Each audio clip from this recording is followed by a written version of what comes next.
got another section to go through right here. What have we got going on here? What's this part?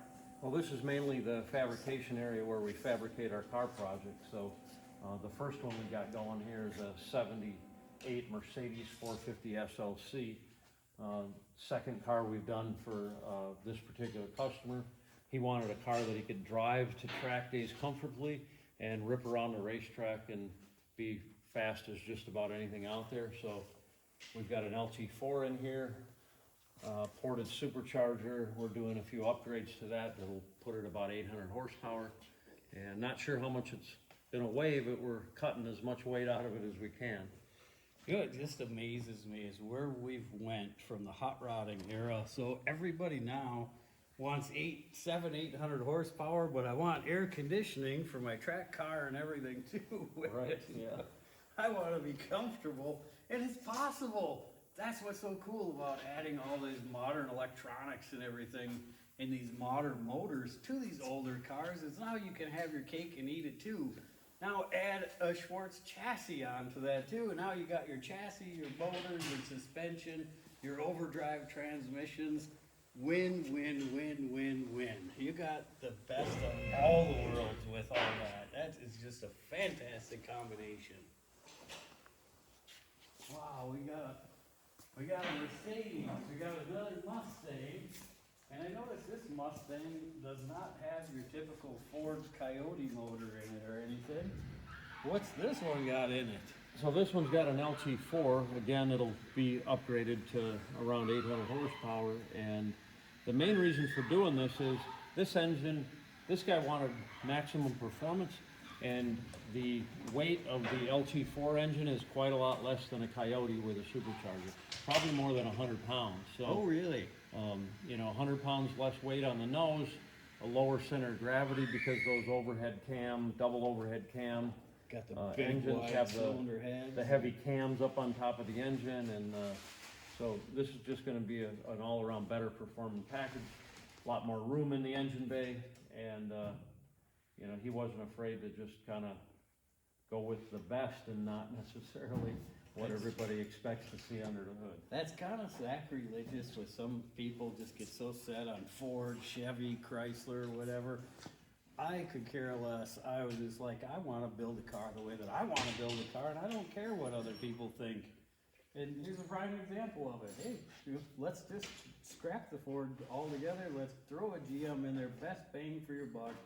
Lower that center of gravity, get some horsepower down. You can't beat it. We've got one other car that unfortunately isn't here today, but it's being painted, and we put it's an 87 Monte Carlo, and we put a Hellcat engine in it. Now that's being different. Right, yeah. That's just awesome. So we're not afraid to be different around here. And being different is part of leading the way in my book, you know, is not being afraid to take chances and doing things that other people haven't done just because it shouldn't be done. That's what some people think. Well, you can prove them otherwise. Hey, let's go make something awesome out of it. And who cares? And right next to us, we got something else that's different. Whoa. A Studebaker. It appears to be a bit wider than a normal Studebaker. And, oh, that got a cool look to it. So yeah, this one we've widened it about 4.5 inches, and again, it's the LT4 engine with, you know, near 800 horsepower. This one is also a dry sump boiling system, which we've put the mounting bracket on the firewall over there, and we tried to maintain the body line that is in the doors on these cars and the factory front fenders into the fabricated from scratch front and rear fenders that we've built for this thing. Yeah, it gets to be a little tough when you start modifying the whole flare out of it, is to keep that body line going throughout the whole thing like that. It gets to be a little bit of a job. It looks like you're doing well with that, making everything fit and flow. And this guy wanted to have the factory vents in the front fenders as well as the factory fill cap in the recorder for the fuel tank. So okay, that was a little extra work involved. Getting all that to make it fit and everything then too. And this is your fab area back here with, I know if you had English wheel and bead roller and planishing hammer and shrinkers, stretchers, shears, brakes. So bring your capability up to just about anything you need to do here. Yeah, that was the idea. Wow. This is a whole big mecca of awesome automobile stuff. I'm so impressed with this. This is just incredible to see you evolve the whole way. It just blows my mind away, going from a 1,500 square foot building to what you have here, and you're talking about possibly expanding and getting another building or something. Holy. Yeah, we're now at 21,000, and I'm looking to probably relocate into 35,000. Wow. And how far booked out are you right now? If somebody wanted to have you build them a car, how far out are you right now? Well, in order to complete a car that we would start, it's probably going to be about 2 years to complete it. So right now, cars that are coming in, we got 3 in this month. We're going to start on them right away. And, you know, the first step is stripping it down, getting it media blasted, repairing rust. So, you know, we can kind of start on it immediately, but it's got to go at the back of the schedule. And, Sure. And it'll be about 2 years before they hit the street, the ones that we start today. Uh-huh. So don't be afraid to hit him up still. So even a 2-year waiting period, it's not necessarily a waiting period. He could get you in to start working on your car right off the bat. So keep that in mind, people. So here's where we got a few projects stacked up. This Chevelle just came in, so we're going to be doing a bunch of work on this. We've got a Chevy 2 Nova that has been media blasted, and we got to do a bunch of rust repair on it. We've got a 67 Mustang with a body kit on it that we've been doing the work and already fitted the chassis. We got a Trans Am in here that's got the chassis fitted to it, and we've been working on that on a regular basis. And then we got this 68 Charger that just came in that we have yet to start on. Oh, you got another little makeshift fume hood over here, and I this love is where this we- idea, people. This is a fantastic idea. Everybody should do this. You want to make a little quick sandblast booth, paint booth, or whatever? You can get these things super cheap anywhere. People getting rid of them. Throw a tarp over them, and there you go. You got yourself a fume hood. Well, we do have an actual paint booth here, but this is this hood is used mainly for sanding stuff to get the sanding dust out of here. Sure, sure. And a Trans Am with an LT4 motor in that in as well. Yeah, another 78 Trans Am, LT4 engine. Have you counted all the cars you got going on right now? I think there's about 28 with the ones that are at upholstery and the ones that are being painted. 28 cars, people. I don't have a problem. Yeah, you do. We all do. It's a sickness. That's all there is to it. There could be worse sicknesses, though. Yeah. You know, like sitting in the bar all night or something, right? Right. Yeah, you want to do something with your life? Get into cars. You won't have any money or time to do anything else. Back when we started doing chassis, there was no aftermarket muscle car chassis. So we were the first to come out with a bolt-in chassis for GMA body cars. And about a month or 2 later, the articles came out in the magazines, and then, you know, Boom. within 2 years, the two main competitors also had A-body chassis, but we were the first. And then when it comes to unibody chassis, bolt-in full frames for a unibody car, we were also the first on that front, you know, with the Chevy 2 and the Mustang. Yep. And then we went on to all the Mopars and so forth. So you're right, it is cool that the aftermarket, you know, has expanded this much.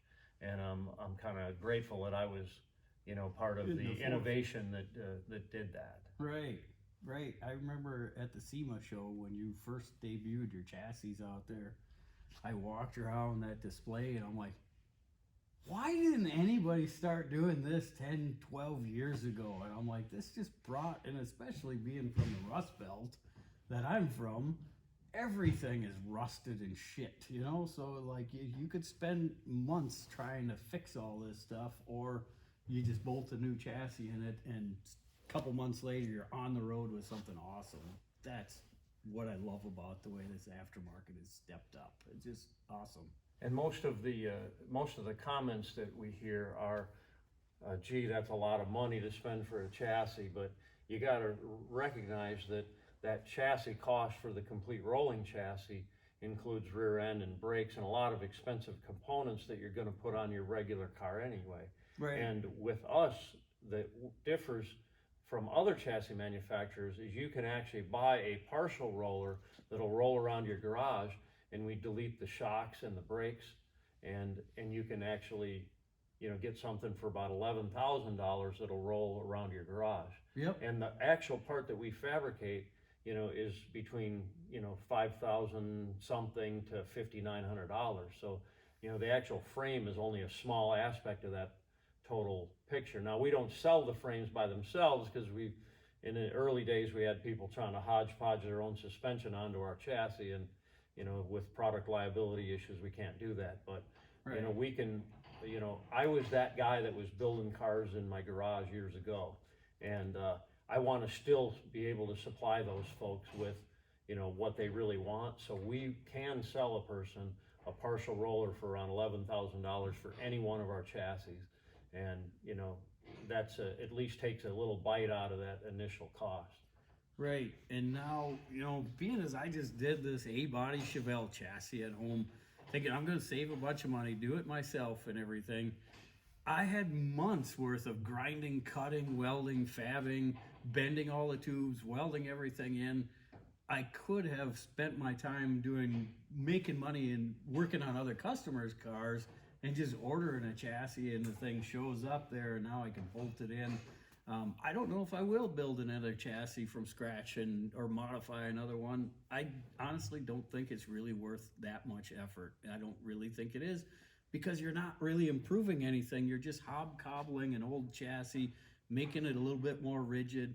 You're not getting the better suspension geometry, the better sway bars, everything else that goes along with that. The shock, I noticed all your shock towers have quite a bit of travel in them, so now you're gaining shock length and everything. You're getting better shocks. I don't think it's worth doing, honestly. It's just, I can't thank you enough for bringing these chassis into the world for everybody. It's just opened up the aftermarket so much for what's possible, and time frame wise. You know, now you can throw a chassis under a car, your whole suspension is ready to go. Now you drop your motor in it and you can be driving the car in 6 months instead of taking years to modify everything. That's right. What is this thing here? This is awesome. This is obviously a Woody, but it's a 48 Ford Woody, and it was a typical street rod build where a small block Chevy and a turbo 350, and customer said, I'd really like to have one of your chassis under there. Unfortunately, we didn't really build a 48 Woody chassis, so we did a custom one for this. And then he wanted a Ford and a Ford. He you know, kind of likes having the proper engine in the proper car, I guess you'd say. I would say he's a Ford guy because he's got quite a few Fords, but he's also a Mopar guy. So, and he's got some GM stuff. But anyway, Ford and a Ford. So we put a Coyote in the Woody with a Roush supercharger. We dynoed this week, and it made 705 horsepower. Wow, 705 horsepower. This thing is just gorgeous. And we actually have some big brakes behind those steel wheels, 14 inches, and then we spruced up the interior a bit as well. We got some vintage leather in there, that little distressed leather, and it's got air conditioning, and that's what's just so cool about all of this stuff. You get all your cake and eat it too. You get your air conditioning, your cruise control, your power steering, power brakes, your awesome suspension, your awesome handling. And you notice the third pedal in there? I noticed it's a stick car. That's a 6-speed. It's a 6-speed car so it's running a Tremac 6-speed, I'm assuming. Right. And Now I noticed they have a lot of the sequential stuff too. Have you done any of the sequential shifting in any of your other builds? We've got some stuff coming up. And that is just awesome. One of the little awesome projects going on around here. This is a whole big mecca of automobile awesomeness. 30 version of a 79 Cutlass. So that's factory paint scheme, but obviously it's been, you know, redone. But What does the W30 stand for selling some of the people that have never really known that Well, in muscle cars? years ago in the 70s, W30 meant the high performance option on the old Cutlass. It was like the high performance 455 engine with the most horsepower. Mm-hmm. But in '79, they brought the name back, and they basically used it more or less as a decal package on a car that had some remnants of the Hearst Olds that were gold and white or gold and black, along with the W30 moniker. So it was more of a decal package car, but it was a rare piece, and it had a special coat on the VIN tag and that, and this is an actual W30 car. It does not have an Olds in it though. It does have a big block Chevy, and obviously our Schwartz G machine chassis, the Willwood brakes, and forge line wheels. So you guys know how much these G bodies are really hitting the scene right now. Everybody is looking for a G body. You could buy these things for just peanuts 15 years ago because everybody was into the older muscle cars. These things are really rolling hard into the scene right now, and you're already on top of it with a chassis ready to go for it. So a rolling chassis for something like this is what, starting from 10,000 on up, depending on what you start throwing on brakes and yeah, it's like the high $10,000, $11,000 range will get you the partial roller that we spoke about earlier, and then, you know, if you want the big bear brakes and powder coated and all that, you're probably in the low $20,000 range. So that might seem like a lot of money. You add up everything you're going to have into a factory chassis, and you will be astounded at how much you're going to have into it. Compare the apples to apples, people, not just the apples with the plums. Oh, man. Oh, and under dash work. What could be better than that? Yeah. This is how we learn how to be a contortionist. So we have this G-body car. We have the Monte Carlo with the Hellcat engine, and then we have another Monte Carlo coming in that we're putting an LT4 in. Wow. So we've got 3 G-body projects, you know, which is pretty crazy. That's actually. just awesome. And so you got another Chevelle up on the lift. Yeah, this one we're just doing some bolt-ins. We just got the rear end in from Moser. They've been kind of delinquent on getting us that. Yeah, and there's then, a lot of figure. How has that been affecting your business actually with all the COVID stuff? And I'm assuming you've been hit hard with that, with getting stuff delivered and parts showing up on time and everything as well. Everybody seems to be getting hit with that. Yeah, the stuff coming from California has been especially hard to get, and you know, fortunately, most of the stuff that we do here is transportation industry, which was deemed essential. So a lot of the companies that build stuff for hot rods also build stuff for military vehicles and automotive industry in general. So they were able to keep operating, but we've had price increases on steel and steering racks, and for a while we couldn't get a 370 gear for a 9-inch anywhere in the country. That's crazy. I just can't even believe some of the ripple effects that this has had in the country. And this is your pickup, isn't it? Yeah, this is a 72 Chevy C10. We've set the engine back a little bit, reupholstered the stock seat to give it some bolstering, and obviously our chassis, bare brakes, a 4L80. It's a 540 big block. I've got a stack injection with a Holley Dominator system that'll run that and control the trans. And who doesn't love a stack injection? I mean, that old style Enderley injection, that has just wowed me at every car show that I've ever been to. I'm like, man, I love that look. And it's funny you mentioned Enderley, because that's the system I found on eBay, an old mechanical thing that we converted to EFI. So it's an That's Enderley injection. And, That is awesome. Well, I can't wait to see some of these things on the road too. And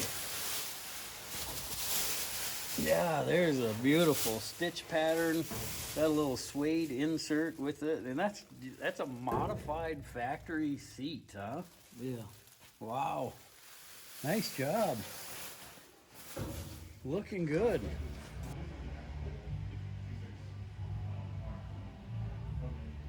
Hey Jeff, I can't thank you enough for the time. Good Lord, this has been a fantastic shop. Absolutely inspiring. And you're doing some awesome work. Thank you so much for having us out. I really appreciate it.